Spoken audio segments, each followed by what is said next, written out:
Well, in his quest to learn as much as he can about his chosen profession, Anton Golino has travelled the world to fine-tune his skills. Caught up with Anton to have a chat about his remarkable career. Well, Anton, great to catch up with you. Unfortunately, no luck with, got feelings, with the New South Wales Trotters Derby, game and defeat. Yeah, no, he raced good, Mike. Horse come a long way in a short time, but unfortunately, he done a couple of things wrong tonight. But I think he's a horse with a big future. Press on or give him a break? He'll go for a break now. Yeah. So I said he sort of come a long way in a short time. We screwed him down to sort of get him, to where he is right now. But I think a little break now, and he'll come back a better horse. Anton, you're enjoying a great career in harness racing these days, but it may have been a far different story. You started out as a farrier, but you had a serious bike accident, 2 broken legs, and 12 months trying to get over that.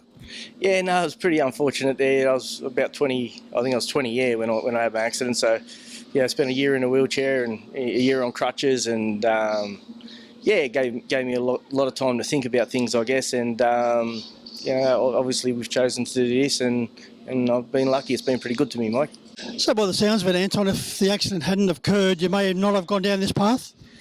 Yeah, possibly not. I was always, from a kid, mad on the horses, my stepfather was training the horses, Peter Benazik, and, I was always sort of keen on the horses, and that's all I sort of wanted to do. But, he was sort of quite keen sort of for me to go down the shoeing path. He said there wasn't much of a life in training horses, and, it's basically a life sentence, as we know. But, so that was the way that we went, and I was lucky enough. It's been okay. Anton, you decided to take a break, head to the States for a short period. Your whole life changed when you met Peter Walsh. Yeah, no, I basically sort of when I come out of hospital, I was, had my mind sort of set on going to the States, and didn't know anyone there, and Pete knew my old man, and basically I sort of walked from barn to barn and asked for jobs, and I was lucky enough to run into Pete, and him and Bill, they were really good to me. They were fantastic. They put me up there for a little while, and it was a little sort of dicey there for a bit. I think there was one stage here I had about $60 to my name, and I rang my mum. I think I was in Ohio, and I rang my mum and said, you might have to book a ticket home. I haven't got a job. I've been there about 6 weeks, and but yeah, like Pete and Bill, they were real good to me, and I always appreciate that. You met up with another Australian, a renowned trainer, Noel Daley, and from that point onwards, your career started to take shape. Yeah, no, Noel's a very special person to me. Noel, he basically took us in, and I worked for Noel for about 8 years, and he's a very, very smart man, very good man. He's got a great heart. He's not only helped myself, but helped a lot of guys over the years. So it's personally, it's a massive thrill to see Noel go back there and have the run that he's having at the moment. With horses like Pebble Beach and them. So yeah, it's personally very satisfying. It's great. That association reaped the rewards because there was multiple premierships coming your way. Yeah, no, one stage there, I think Noel had a team of about 110 horses in work, and he had a great crew around him, and just full credit to him because he's such a good person to work for, and so kind and fair. So I think good people gravitated to him, and he ran such a good business, and such a good trainer. So yeah, he was great to me. Then found yourself in Sweden, Solvalla, the home of harness racing, not only in Sweden but renowned for it worldwide, and you met up with another great name in harness racing. Yeah, I worked there for Timo Numos for 12 months, and another guy, fantastic trainer. He would have to be one of probably the best trainers, trotters in the world, I'd say, Timo, and he was very, very good to me. I learned a lot there, especially shoeing. I shot a lot for him, and it's one of them things. He was very unorthodox, I guess, the way that he trained compared to how we sort of do it here and the American system, I guess. But it works for him, and success speaks for itself. He's unreal. Anton, next stop was France. Yeah, that was probably the highlight of my life, I'd say, getting to work for Mr. Dubois. so far as my professional career goes, he's probably regarded as the greatest horseman in the world. He's everything he touches seems to work. Once again, very unorthodox, very impulsive, very different, but just insanely successful.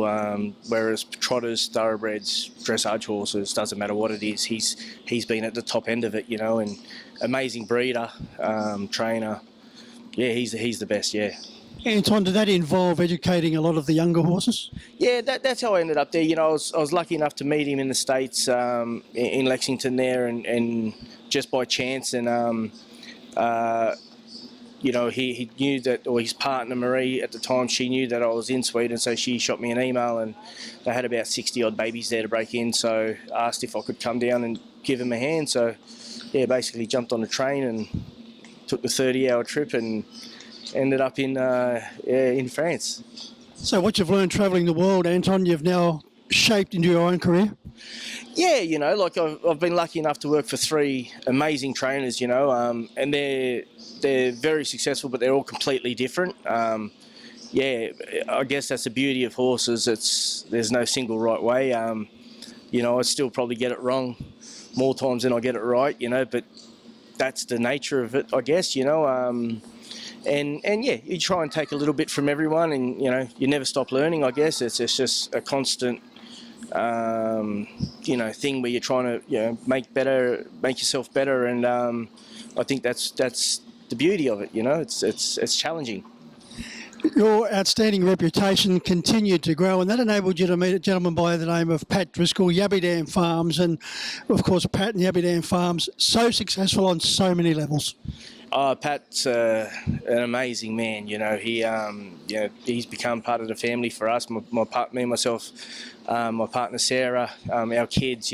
Pat's. Yeah, he's become a big part of our life, Pat. And I can't thank Pat enough for the support that he's given. Not only myself, my family, my partner Sarah, the whole team at the farm. We've got a great team. It's become a big sort of place, and we breed a lot of horses, and obviously we sell a lot of yearlings now, and I'm lucky enough to be just a real small part of it. To be honest, just a small cog in the wheel there. Really, it's become quite a big wheel. So, yeah, it's insanely satisfying working for Pat. It's a privilege, to be honest. I feel very privileged to work for Pat. So, I hope we're doing the job right for him, and then and he's still enjoying it. And how many horses would you have at any one time under the Yabby Dam banner? In training, our numbers have decreased massively. We used to work sort of anywhere between 60 to 80. Nowadays, we only sort of do around 20, 25. There's a big band of broodmares there. I think, there's probably 60, 70 broodmares, and then he's got some thoroughbred mares there too nowadays. He's sort of dipped his finger in that too now, Pat, and he's having a good go at that. So, the farm's, it's a big place. It's 700 acres. There's he's done a fantastic job setting it up. So, yeah, there's, probably 100 plus horses there, yeah. You've had a number of outstanding and exciting trotters. Dan's Craze would be right up there on top of the list? Yeah, she was a lot of fun, what's satisfying is when they do it the whole way through. She missed her 2-year-old year. She was a little ouchy there as a baby. She had a little knee issue, but she won a Breeders' Crown at 3. Then she was good at 4 and come back at 5 and won a Southern Star and won a Grand Prix, and yeah, just a real good little race mare. She was wicked fast. I wish I would have had Nathan Jack driver her whole career. I think she probably makes over $1 million that mare. She was very, very fast horse, and yeah, she's just had her first foal. She's got a Bold Eagle filly at foot, which is a beautiful filly. Yeah, so she's back in foal to FaceTime Bourbon, and we're looking forward to her ones. Yeah. Anton, from your strong current team, is there one that you're excited about going forward? Cravache Dior is I think he's probably the best horse I've had as far as sheer ability. Last year, a couple of his sort of wins were pretty big. Sit parked in 55, and then the way he won the Derby was, he smashed the open age track record and run his last half in 55 around Maryborough, and still had the plugs in.